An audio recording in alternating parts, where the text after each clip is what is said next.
So you talked about a lot of personal coping mechanisms and resilience strategies to deal with emotions, and I think I'm not alone in saying that our current culture treats a lot of emotions as kind of negative things, as weaknesses.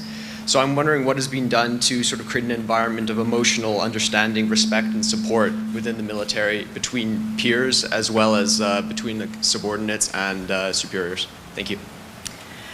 Thank you. That's a very good question. And as part of the program, what we have attempted to do is integrate at all levels an understanding of the role of emotions, but also giving people the tools either as a peer or as a leader to accept the emotions of others, not necessarily agree with them, but accept them, try to understand them, and then to figure out what needs to be done in response to them.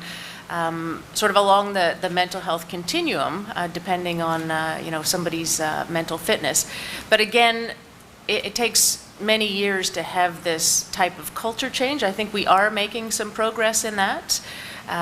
We haven't necessarily labeled it as emotional fitness in the training that we give in the classrooms, but inculcating the messaging that this is part of our we're human beings. This is part of who we are, how we interpret the environment around us, but also underlining the role of social support. So not only the ability to recognize and understand, accept our own emotions, but also to be able to interact with other people's emotions. And we've heard a lot about the role of social support. And there's early research showing that if you have strong social connections before, during, and after trauma, it can actually be a buffer against PTSD and other mental illnesses. So really helping people from the time they put on a uniform and come into the organization to understand that if you develop a good understanding of yourself and you can connect with others at an emotional and even spiritual level,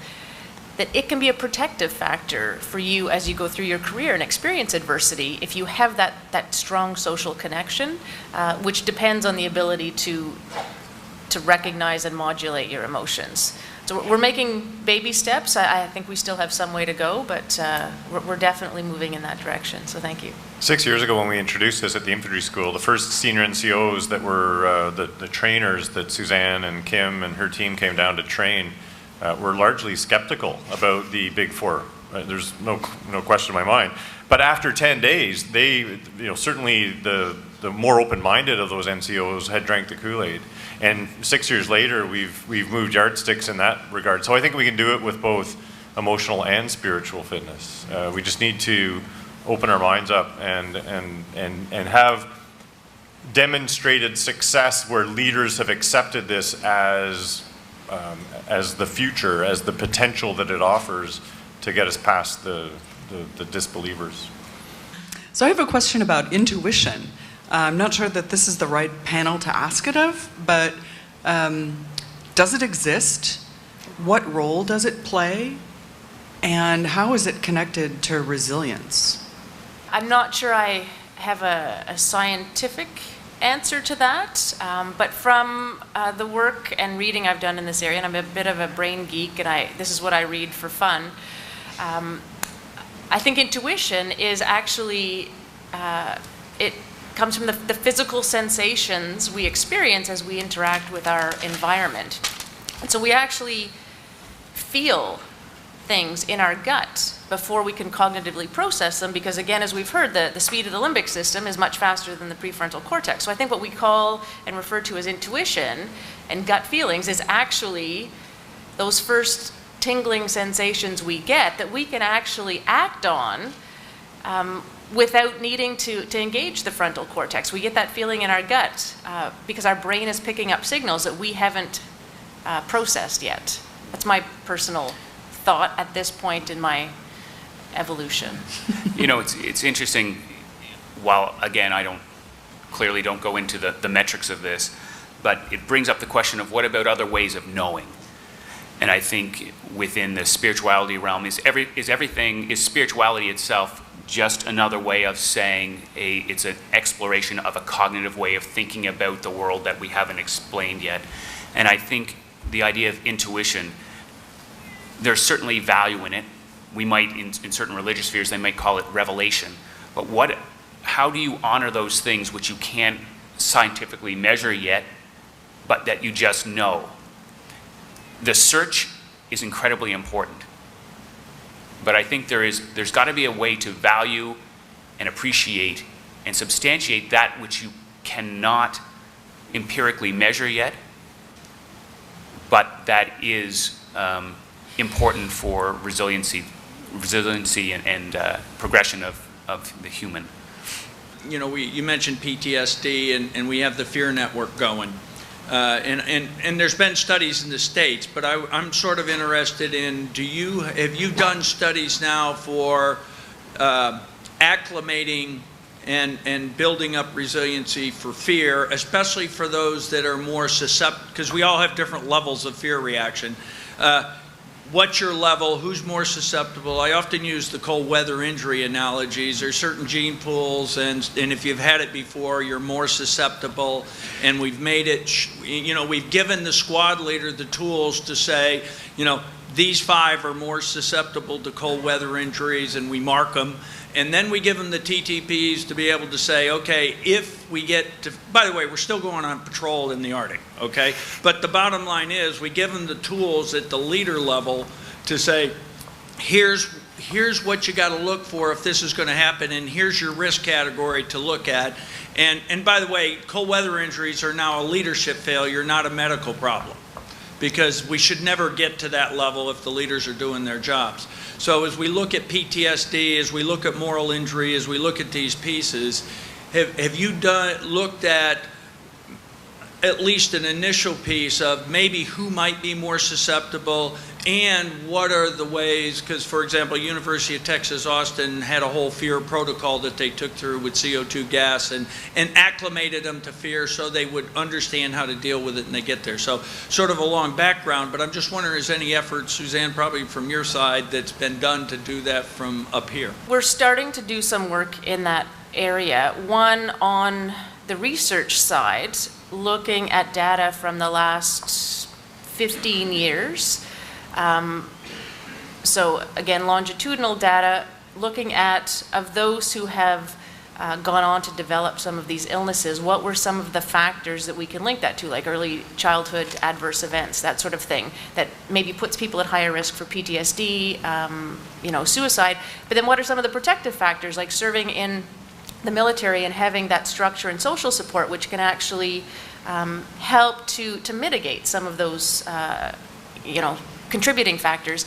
But at the same time, we're doing some early work with the Army, looking at the experience of stress exposure training, not necessarily with the metrics to be able to measure and put a tag on everybody, with their various levels of risk for various things, but giving them the experience of how are they going to respond under increasing adversity, and how will it affect their communication, their decision-making, and their ability to keep going. So some of the work that Captain Letowski's done at the infantry school, that we have 4 serials now, we can look at some of the data and then adapting that to other environments like pilot training, so that we can look at measuring them on various scales, where are the areas that they need to work on, and what types of activities can we engage them in to start to build that. The same as we do for physical fitness. We'd go and do a bunch of tests, and maybe I need to work on, my,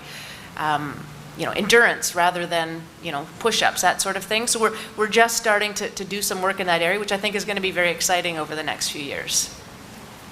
Interested in your point about the importance of spirituality, and then ending on the possible recruiting into strong religious communities. And I was just curious how you would define those strong religious communities, and is there a risk of creating a sort of an insular pool within one religious community? And I know we've talked previously yesterday about how troops going overseas can be totally foreign, culturally, linguistically, and is there not a risk of simply increasing that if you're focusing on specific religious aspects? It raises a really interesting question. So we're talking about those factors which might enable someone to survive the resilience, the spiritual factors that will create resiliency in our own soldiers. enable them not just bounce back, but thrive in an operational environment. The question that you're raising, which is a very interesting and valid one, is about how will that particular spiritual inoculation or the resilience that comes from their religious background, how will they then interact with the populations that they're going out into? The strong religion that Appleby spoke about, though, said that strong religion, as opposed to having religious dogmatic people or religious extremists, that people who had quote-unquote strong religion were those that had a appreciation for other faith groups in the world, that there was an accountability and balance within their religious structure, so if they were getting out of hand, all through the development of their formative time, they would be coached or mentored. And then also that the religious leaders were accredited and recognized so that they couldn't go off into the cultish, all religions are cultish, but because of the checks and balances and their training, that they would be able to be accredited and recognized religious leaders. So if you take all of those things together, you would get someone who would be able to be appreciative of what other religious groups have to offer, and yet grounded and thus resilient from their own. So that was really, really important in what Appleby was doing.